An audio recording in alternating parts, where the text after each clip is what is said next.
नमस्कार YouTube के सभी दर्शक श्रोताओं का हार्दिक अभिवादन संजय सनम के इस YouTube चैनल में।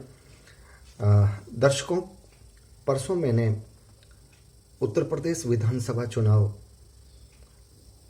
के परिणामों पर ज्योतिष विश्लेषण से अपनी एक बात, अपनी विवेचना आप तक पहुंचाने की कोशिश की थी। आज मैं गोवा को ले रहा हूं और मेरा प्रश्न है कि क्या गोवा का दंगल आप यानी आम आदमी पार्टी जीतेगी? क्या गोवा का दंगल आप यानी आम आदमी पार्टी जीतेगी? आपको मालूम है कि 4 फरवरी 2017 को गोवा की 40 विधानसभा सीटों के चुनाव होने हैं। मैं ज्योतिष की अपनी विवेचना करने से पहले मैं ये बताता चलूं, क्योंकि हो सकता है मेरे बहुत सारे ज्योतिष मित्र भी इसको सुन रहे हों, तो वो भी समझने की और अपने ज्ञान से उसको समझने की कोशिश करेंगे। और हो सकता है उनकी कुछ प्रतिक्रियाएं अगर मेरे से कुछ डिफर उनकी कैलकुलेशन प्रेडिक्शन रहेगा तो ज़रूर आएगी। 7 फरवरी 2017 में जिस दिन ये गणना मैंने की है, जिस दिन का ये चार्ट मैंने बनाया है, उस आधार पे 7 फरवरी 2017 रात के 9:05 और 16 स्थान हावड़ा, केपी न्यू आइनांस और केपी होरारी नंबर है 129। इस आधार पर लगन बनता है तुला का। तुला लगन का मालिक 6th भाव में बैठा है और अपोजिशन का मालिक मंगल भी 6th भाव में, लेकिन अपने स्थान से 12वें घर में। ये तुला लगन ये आम आदमी पार्टी का हो गया और जो मेष लगन जो उससे 7वां भाव है मेष का, वो हो गया उसके अपोजिशन का। वो अपोजिशन में भाजपा भी हो सकती है, अपोजिशन में कांग्रेस भी हो सकती है और कोई भी हो सकता है। अपोजिशन में मैं किसी पार्टी को नहीं ले रहा हूं, अपोजिशन में सारे वो दल हैं, लेकिन मेन जो लगन का मालिक है, सवाल जिससे जुड़ा है वो आम आदमी पार्टी से जुड़ा है, क्योंकि बहुत सारी खबरें आ रही हैं कि आम आदमी पार्टी गोवा को फतेह कर सकती है। तो मैंने सब्जेक्ट में उसको लिया कि क्या गोवा का दंगल आप यानी आम आदमी पार्टी जीतेगी। तब मैं सबसे पहले लगन का विश्लेषण कर रहा हूं। अगर ऊपरी तौर पे देखें तो लगन का मालिक 6ठे घर में बैठा है, शुक्र मंगल के साथ बैठा है, यानी अपोजिशन के मालिक के साथ बैठा है और अपोजिशन के मालिक के लिए वो 12वां घर हो गया है। तो ये पहली नजर में यहां पर आम आदमी पार्टी हावी हो गई है। लेकिन हम चूंकि केपी के पथिक हैं, इसलिए जो ग्रह जिस भाव में बैठता है उसको उतना मान्यता हम नहीं देते। उसके नक्षत्र, उपनक्षत्र, उप नक्षत्र कहां पे बैठ रहे हैं, हमारा आधार मूलतः वो होता है। एक चीज आपको मैं और बता दूं कि अगर ऊपरी तौर पर, अगर वैदिक के आधार पर भी अगर हम देखें तो ऊपरी तौर पर यह बात आम आदमी पार्टी के पक्ष में जा रही है, लेकिन कर्क, तुला लगन और जितने भी चर लगन होते हैं उनमें 11वां भाव बाधक होता है। तो तुला लगन में सूर्य बाधक हो गया है क्योंकि 11वें भाव का मालिक है और यहां पर राहु बैठा है, 11वें भाव में राहु बैठा है, इसलिए बाधक कुछ न कुछ हद तक राहु भी हो गया है। और राहु चूंकि सूर्य की राशि में बैठा है और सूर्य 4th स्थान में बैठा है, सत्ता के स्थान में बैठा है और वो 12वें भाव के मालिक मतलब 9 और 12 के मालिक के साथ 4थे भाव में बैठा है। इसलिए यहां से यहां पर सूर्य बाधक हो गया है, 4th स्थान सत्ता का भाव है। इसलिए ऊपरी नजर पर यह गणित, जो एक पक्ष उसका पक्ष में जा रहा था, दूसरा पक्ष आम आदमी पार्टी के विपक्ष में जा रहा है। ऊपरी तौर पर अगर मैं मेष लगन की बात करूं, अपोजिशन की बात करूं, तो मेष लगन का मालिक 12वें भाव में बैठा है और मेष लगन के लिए शनि एकादश, क्योंकि मेष लगन के लिए 5म भाव जो कि उसका एकादश भाव होता है यहां पर अपोजिशन के लिए, तो ये शनि अपने ही भाव में बैठा है, तो यहां पर शनि भी बाधक हो गया मेष लगन के लिए और केतु भी बाधक हो गया। और केतु चूंकि शनि की राशि में बैठा है इसलिए वो शनि का प्रतिनिधित्व कर रहा है। राहु सूर्य की राशि में बैठा है इसलिए सूर्य का प्रतिनिधित्व कर रहा है। तो दोनों तरफ बाधाएं हैं, तो फिर जीतेगा कौन? चलिए थोड़ा सा और आगे बढ़ते हैं, कसबल की गणित में जाते हैं। कसबल की गणित में अगर मैं आम आदमी पार्टी की बात करूं तो आम आदमी पार्टी को जो ग्रह सपोर्ट करेंगे, जो कसबल के भाव सपोर्ट करेंगे, वो 1 नंबर होगा, 4 नंबर होगा, 6 नंबर होगा, 10 नंबर होगा, 11वां नंबर होगा। 1 नंबर में वेनस, मार्स, मून। ये भावनात्मक रूप से भावनाओं को अपने पाले में लाने का काम मून यहाँ करेगा। मार्स अपोजिशन पार्टी का है लेकिन 1 नंबर में बैठा है तो यहाँ अपोजिशन बाधक बनेगा। चतुर्थ भाव जो कि सत्ता का भाव है, यहाँ पर सैटर्न, सूर्य, मरकरी और मार्स। यहाँ पर फिर मार्स आ गया है, अपोजिशन का ग्रह यहाँ पर अपनी उपस्थिति दर्ज कर रहा है। तो यहाँ पर आम आदमी पार्टी के लिए रास्ता बहुत आसान नहीं है। 6th कसबल की गणित है, 6th भाव कहा जाता है अपोजिशन से 12वां, यानी जीत का भाव, अपोजिशन को हराने का भाव। यह भाव बहुत महत्वपूर्ण है। यहाँ पर जुपिटर, सैटर्न, वेनस यानी जो लगन का मालिक है यहाँ पर बहुत अच्छी उपस्थिति दे रहा है। तो वेनस यहाँ पर जबरदस्त कारक हो रहा है। अब हम देखेंगे जब दशाओं में जाएंगे तो क्या कहीं वेनस का प्रतिनिधित्व आ रहा है। अगर आ रहा है तो वो आम आदमी के पक्ष में जा रहा है। दसम भाव को देखो तो दसम में मून, सैटर्न, मरकरी, वेनस, फिर वेनस और फिर मरकरी। 11th ये फुलफिल डिजायर है कि आपने जो सोच रखा है, आप जिस लक्ष्य को लेकर के चल रहे हैं वो लक्ष्य क्या कामयाब होने जा रहा है। तो यहाँ पर वो लक्ष्य बता रहा है कि वेनस, माफ कीजिएगा, सैटर्न, राहु मरकरी, माफ कीजिएगा, यहाँ सूर्य, केतु, जुपिटर, जो मैं सैटर्न, राहु, केतु का बोल रहा था वो विपक्ष का 11वां भाव है। अगर हम आम आदमी पार्टी की बात कर रहे हैं तो सूर्य, केतु, जुपिटर, यहां पर हमको जुपिटर को देखना है कि जुपिटर आम आदमी पार्टी की वैतरणी को किस तरह से पार कर सकता है, क्योंकि वो फुलफिल डिजायर कर रहा है। अगर यहां पर जुपिटर कहीं आता है और जुपिटर कहीं विपक्ष से मात नहीं खाता है तो ये समीकरण जो है आम आदमी पार्टी के पक्ष में जाता हुआ प्रतीत हो रहा है। एक नजर हम करते हैं विपक्ष यानी 7th भाव पर। 7th भाव विपक्ष का भाव है। 7th भाव से 11th हो रहा है 5वां भाव और 7th भाव से 5th हो रहा है 11वां भाव। हमको ये देखना है, यहाँ पर मार्स, केतु, राहु। अब आप देखिए यहाँ पर राहु बहुत मजबूत हो रहा है। विपक्ष के लिए राहु बहुत मजबूत है।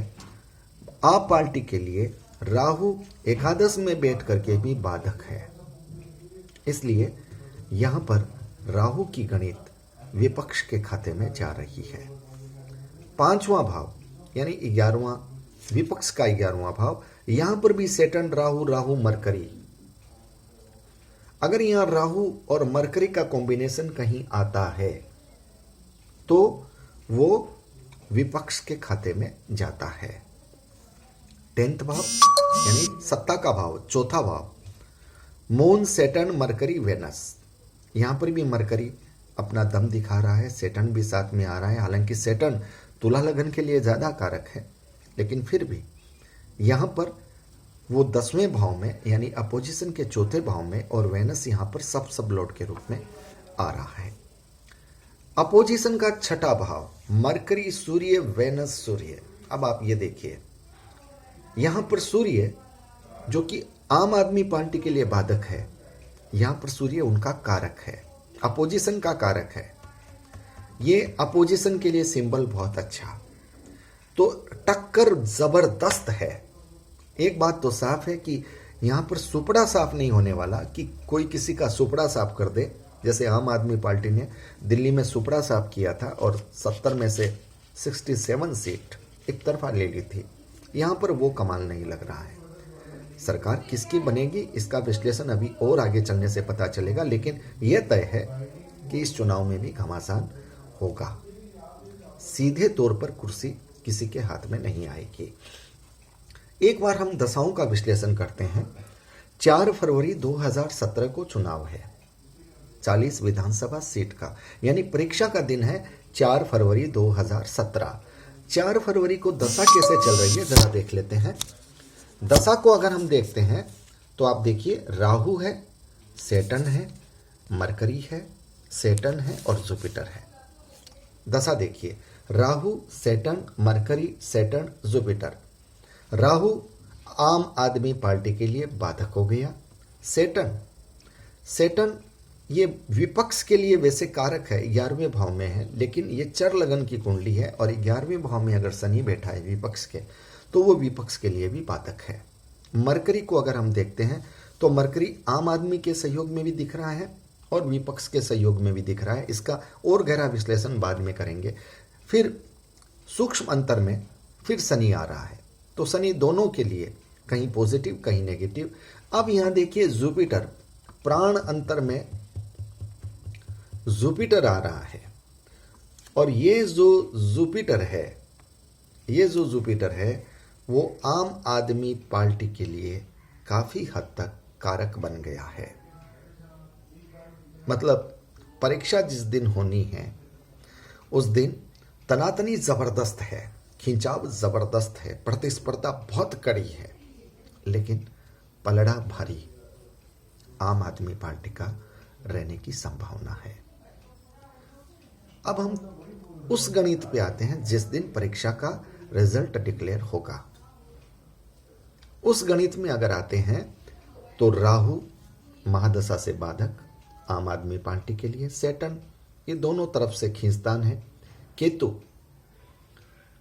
केतु की गणित को जब हम लेते हैं तो केतु 2 4 5 4 11 3 6 12 और 4 11 बराबर की खींचतान केतु भी दे रहा है। मतलब पन्ने किसी ने भी अपने पूरे साफ नहीं खोले हैं, खींचतान के साथ यह सफर चलना है और आगे बढ़ना है। उसके बाद आ गया जुपिटर। ये जुपिटर बहुत कारक हो गया है। आप देखिए, 4 फरवरी को सूक्ष्म अंतर और प्राण अंतर में सैटर्न जुपिटर था, प्राण अंतर जुपिटर था, सूक्ष्म अंतर सैटर्न था। रिजल्ट जिस दिन आ रहा है उस दिन सूक्ष्म अंतर जुपिटर का है, प्राण अंतर सैटर्न का है। अगर ऊपरी तौर पर सरसरी से अगर मैं कहूं तो ये आम आदमी पार्टी के पक्ष में जा रहा है, तमाम खींचतान तमाम संघर्ष के बाद। लेकिन यहां पर एक गणित बाकी रह गई है, क्योंकि ये जो नक्षत्र और उपनक्षत्र से काफी हद तक आम आदमी पार्टी के पक्ष में जा रहा है। लेकिन कसपल की अगर ये गणित में देखता हूं कि सैटर्न जो कि रिजल्ट के दिन का प्राण अंतर है, वहां पर हम देखते हैं कि सैटर्न कहां सैटर्न के नक्षत्र उपनक्षत्र कहां हैं। सैटर्न जुपिटर की राशि लॉर्ड है को लेकर के केतु का नक्षत्र लॉर्ड है, ये आम आदमी पार्टी के पक्ष में जा रहे हैं। वेनस का सब लॉर्ड, सूर्य का सब लॉर्ड। अब आप देखिए, कसपल सब लॉर्ड में विपक्ष का जो छठा घर है उसमें मरकरी सूर्य वेनस सूर्य आ रहा है और यहां पर भी वेनस सूर्य आ रहा है। तमाम समीकरण अगर एक तरफ देखें तो आम आदमी पार्टी के पक्ष में खींचतान के बाद दिख रहे हैं, लेकिन यहां पर सैटर्न अप्रत्याशित रूप से, चूंकि उसके सब लॉर्ड और सब लॉर्ड दोनों 12वें घर का प्रतिनिधित्व कर रहे हैं और 12वां घर अपोजिशन का छठा घर हो गया, तो अप्रत्यक्ष रूप से छठे घर की तरफ उनका झुकाव जा रहा है। लड़ाई बहुत कड़ी है और उलटफेर बहुत कम अंतर से होना है। ये 20-21 का मामला है कि कोई पक्ष 20 है, कोई पक्ष 21 है।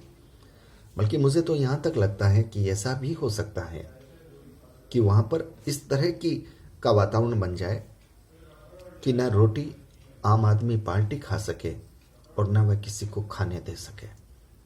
मतलब चुनाव भी हो जाए और सरकार बनने की अनिश्चितता भी रहे, कुछ इस तरह से सीटें आ जाए बराबर की टक्कर में।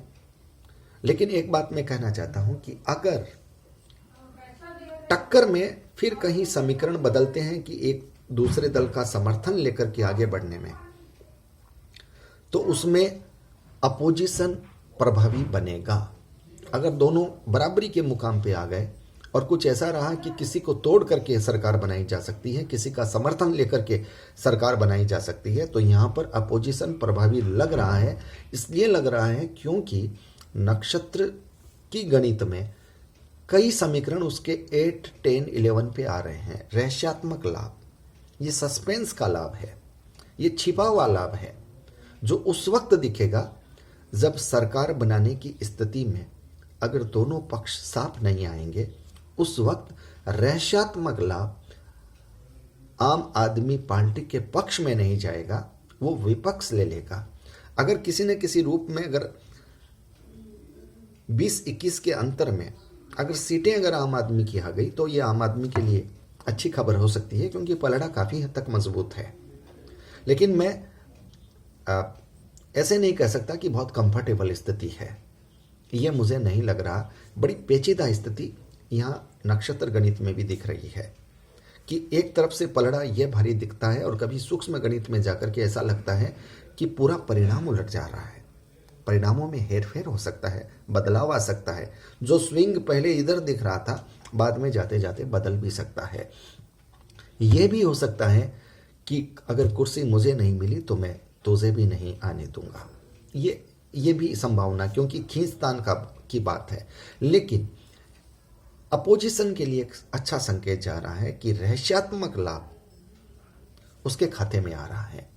और रहस्यात्मक लाभ अगर उसके खाते में है तो ये हिडन है, ये सामने से नहीं दिखेगा, ये पीछे से आएगा। और पीछे से आएगा तो इसका साफ मतलब है कि या तो अंतिम समय में कुछ परिणाम, कुछ भावनाओं में बदलाव आएगा, अंतिम समय में कोई ना कोई चाल ऐसी चली जाएगी कि बैलेट बॉक्स में पड़ने वाले वोटों में परिवर्तन होगा, या फिर चुनाव आने के बाद, परिणाम आने के बाद की गणित में गठबंधन की गणित होगी, किसी को तोड़ने किसी को जोड़ने की, तो उसमें विपक्ष हावी रहेगा। तो कुल मिलाकर एक बात साफ है कि गोवा में आम आदमी पार्टी का असर अच्छा दिखेगा, लेकिन यह साफ नहीं है कि आम आदमी पार्टी की सरकार बनेगी, ये स्पष्ट नहीं है। हालांकि संकेत उसकी तरफ प्रबल हैं, लेकिन आखिरी लम्हों में बहुत कुछ परिवर्तन हो सकता है।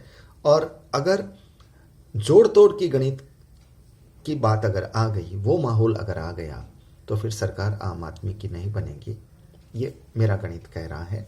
फिर सरकार विपक्ष की बनेगी, और विपक्ष में कांग्रेस भी हो सकती है, विपक्ष में भाजपा भी हो सकती है। लेकिन एक बात गौर करें तो कांग्रेस और आम आदमी पार्टी का साथ तो पहले भी रहा है, तो वो तो अगर राजनीतिक दृष्टिकोण से देखें तो ये उनकी निकटता काफ़ी करीब लगती है। लेकिन गणित अगर मैं ज्योतिष का देखूं तो मुझे लगता है कि यहाँ पर वो समीकरण शायद काम नहीं आए। खींचतान और संघर्ष का रोमांच, चुनावी घमासान, भावनाओं का उफान, ये सारी चीजें इस चुनाव में है। लेकिन सत्ता का सेहरा किसके माथे पर बंधेगा, ये मेरी गणित भी अभी कशमकश में है। मजबूत दावेदारी आप पार्टी की है, लेकिन आखिरी लम्हों में परिणाम बदलने की क्षमता विपक्ष के खाते में भी है। तो दोस्तों, ये था क्या गोवा का दंगल आप आम आदमी पार्टी जीतेगी। तो मैं अगर कॉन्क्लूड करते हुए इसको कहूं तो मैं ये कह सकता हूं कि जीत के करीब तो लगती है, लेकिन मुझे ये नहीं मालूम कि सत्ता उसको मिलेगी। फिर भी टक्कर कड़ी रहेगी, चुनाव का दंगल बड़ा रोमांचक होगा, और सत्ता के ताज तक पहुंचने के लिए बेताबी दिखेगी, बेकरारी दिखेगी, संघर्ष दिखेगा, रोमांच दिखेगा, उत्साह दिखेगा, और उसके बाद दिख जाए जोड़ तोड़ की गणित, तो आश्चर्य मत कीजिएगा। और ऐसा भी हो कि चुनाव आने के बाद भी चुनाव कराने का औचित्य नहीं रहा, कि सरकार किसी की भी न बने, ये भी हो सकता है। तो ये बड़ा हैरत अंगेज, मैं भी ये सोच रहा हूँ कि मैं किन समीकरणों में फंस गया हूँ। लेकिन जो होरारी होरोस्कोप से मुझे मिला मैंने आप तक पहुंचाने की कोशिश की। मेरा ये दावा नहीं है कि मेरा ये आंकलन सही ही होगा। ये दावा ज़रूर है कि मैंने अपनी बुद्धि विवेक से, ईमानदारी से इस आंकलन को करने की कोशिश की है। परिणाम क्या होगा ये वक्त के हाथ में है, ये ईश्वर बताएगा। लेकिन परिणाम को देख करके अगर मेरा प्रेडिक्शन सफल रहा तो अच्छा लगेगा। फिर मैं अपने इन सूत्रों को हमेशा बांध के रखूंगा कि ये सूत्र वाकई में परिणाम तक लाते हैं, और अगर उलटफेर कुछ हुआ तो मैं सूत्रों पर विवेचन करूंगा। बहुत बहुत आभार, नमस्कार। एक अनुरोध आपसे करना चाहूँगा कि अगर मेरे चैनल को आपने अब तक सब्सक्राइब नहीं किया है तो कृपया कर लें, क्योंकि मैं आपके साथ और आपके साथ के साथ वालों को भी पाना चाहता हूँ। मैं सिर्फ आप तक नहीं, आपके अपनों तक भी जाना चाहता हूँ। और इस सफ़र में आप मेरे सहयोगी बनेंगे, मैं ये विश्वास रखता हूँ। तो बहुत बहुत आभार, नमस्कार। आपने मुझे वक्त दिया, आपके कीमती वक्त के लिए मैं तहे दिल से शुक्रिया अदा करता हूँ। नमस्कार।